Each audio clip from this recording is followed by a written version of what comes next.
जय श्री कल की ओम नमो भगवते वासुदेवाय। भारत का पड़ोस हिल रहा है बुरी तरह, चाहे वो भूकंप को लेकर हो या फिर हिंसा को लेकर। और अगर भारत के पड़ोस में लग रही है आग, तो क्या उसकी आँच भारतवर्ष तक भी पहुँचेगी? जी हाँ, इसी टॉपिक पर आज मैं देने जा रही हूँ आप लोगों को अपना वीडियो, क्योंकि काफ़ी सारी भविष्यवाणियाँ जो मैंने इन एडवांस आप लोगों तक पहुँचाई वो सही साबित हुई हैं। नेपाल में अचानक फिर एक बार जो भड़की हिंसा, जिसमें जेन जी का बहुत अधिक बड़ा प्रोटेस्ट देखने को मिला, और ऐसा बड़ा प्रोटेस्ट जिसमें सरकारी संपत्तियों को न सिर्फ नुकसान पहुंचाया गया, भयंकर आगजनी हुई, गोलियां चली, पुलिस और प्रदर्शनकारियों के बीच भीषण संग्राम देखने को मिला। ऐसा आंदोलन कि कर्फ्यू लगाने के लिए सरकार को मजबूर होना पड़ा नेपाल के 12 जिलों में। न केवल इतना, बल्कि इंटरनेट को भी बंद कर दिया गया ताकि आगे और ये हिंसा ज़्यादा बढ़ न जाए, उग्र रूप न ले ले। तो सवाल ये है कि क्या जो नेपाल में हो रहा है या बाकी देशों में हो रहा है, क्या उसी प्रकार के हालात भारत में भी बन सकते हैं? क्योंकि भारतवर्ष में चीज़ें बहुत तेज़ी के साथ बदल रही हैं और हमारी सरकार बहुत स्ट्रिक्ट एक्शन ले रही है। तो क्या सरकार के खिलाफ जनता का आंदोलन फिर से एक बार नेपाल की तरह या पाकिस्तान की तरह, बांग्लादेश की तरह हमारे देश में भी देखा जा सकता है? वैसा ही कुछ होगा। जानिए उसकी डिटेल कि कैसे मैं क्यों कैलकुलेट कर पा रही हूँ इन चीज़ों को।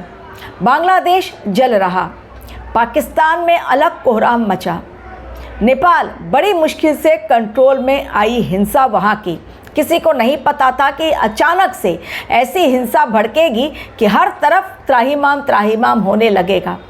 भारतवर्ष में चूँकि कई राज्यों में SIR ने अब अपना स्टार्ट कर दिया है कार्यक्रम, जगह जगह SIR इलेक्शन कमीशन जा रहे हैं और SIR प्रोसेस के तहत छानबीन हो रही है। पश्चिम बंगाल के बॉर्डर पर, जो बांग्लादेश पश्चिम बंगाल का बॉर्डर है, वहाँ पर ऐसे ही जो घुसपैठिए अचानक आकर बैठ गए थे पश्चिम बंगाल में सदियों से, अचानक से वहाँ पर बॉर्डर पर भीड़ लगनी शुरू हो गई है। कारण उनके पास fake ID, Aadhaar card fake, PAN card fake, jail के अंदर जाएंगे।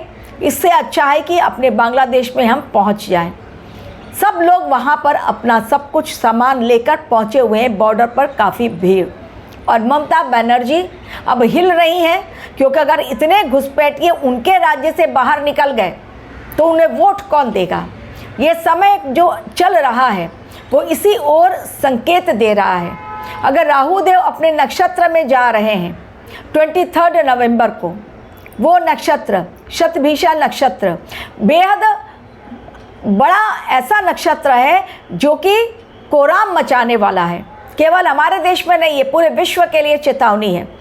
और ये करीब 8 महीनों का ये ट्रांजिट है और राहुदेव 18 वर्षों के पश्चात अपने नक्षत्र में जा रहे हैं।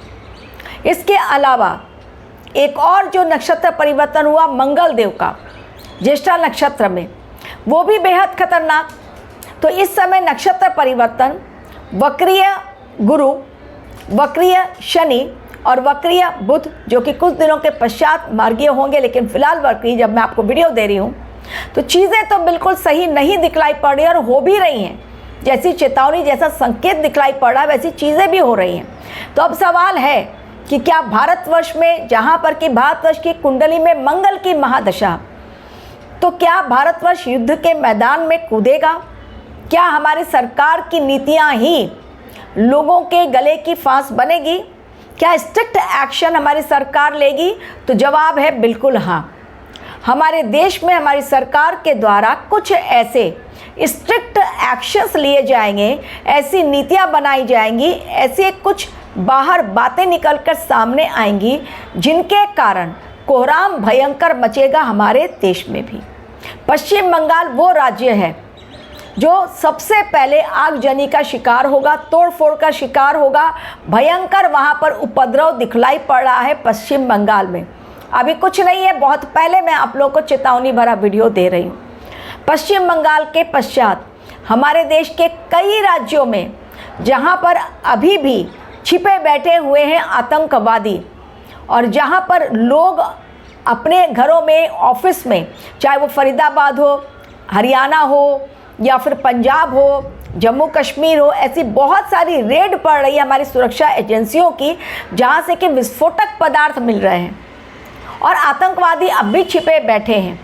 तो कई राज्यों में हमारा देश हिंसा का सामना करेगा और हमारे देश में भी षड्यंत्र रचा जा चुका है ऑलरेडी कि भयंकर हिंसा फैलाई जाए, पब्लिक अनरेस्ट हो, आंदोलन करें, सड़कों पर उतरें। लेकिन अच्छी बात ये कि मंगल की महादशा में जहां उपद्रव होगा वहीं हमारा देश उसे कंट्रोल भी कर लेगा। बहुत लंबे समय तक ये नहीं खींचेगा, क्योंकि हमारे देश ने ऑलरेडी जो इनपुट मिले हैं उसके लिए तैयारी अपनी पूरी कर ली है। हर जगह हमारी इंटेलिजेंस टीम बिल्कुल एक्टिव मोड में है, सुरक्षा एजेंसियां हर जगह जाकर रेड डाल रही हैं। लेकिन कहा जाता है ना कि जयचंद छिपे हुए हैं। अब भी हमारे देश में एक दो नहीं, सैकड़ों नहीं, हज़ारों जयचंद हैं जो अपने ही देश में बैठकर अपने ही देश को हिलाने की कोशिश कर रहे हैं। इन सब से निपट लेंगे हमारी सरकार, हमारे वो देशवासी जो धर्म के रास्ते पर हैं, हमारे वो साधु संत जो आने वाले समय में यात्रा करेंगे, एक ऐसी एकजुटता दिखाएंगे जिसके कारण वो लोग जो कि षड्यंत्र रच रहे हैं घुटनों पर आएंगे। तो जवाब कि क्या हमारे देश में नेपाल की तरह हिंसा या जो लेह में हुआ था फिर एक बार हो सकता है? जी हाँ, ये जो जन जी वाले हैं वो कहीं पर भी जाकर हंगामा कर देते हैं।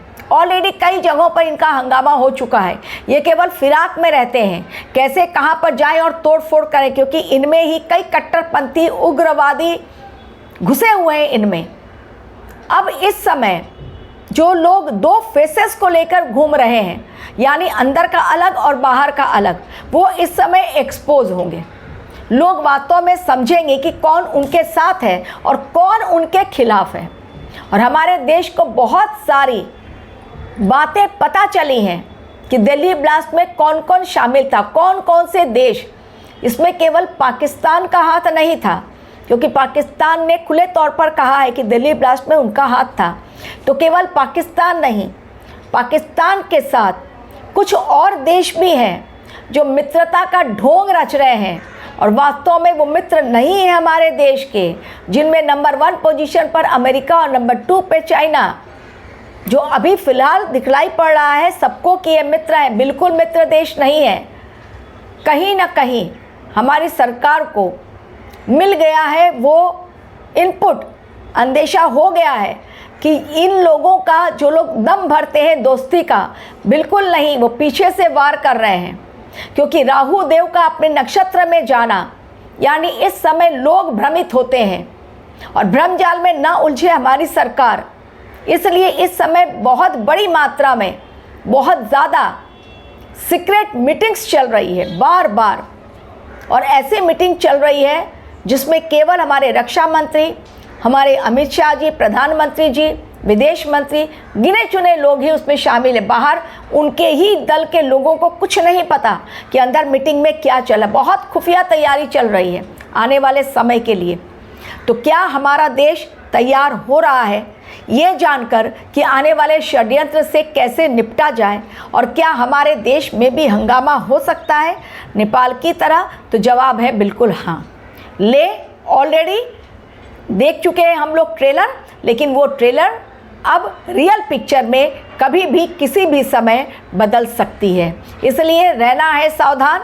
हर जगह जाएं आप, जहाँ कहीं घूमने जाना है, लेकिन किसी के बारे में या बिना जाने समझे किसी की बात पर विश्वास ना करें, भ्रम जाल में ना उलझे। राहु का सदभिषा नक्षत्र में जाना 23 नवंबर से चीज़ें एक अलग बदलाव लेकर आती हुई दिखलाई पड़ रही हैं। Thank you very much for watching my video.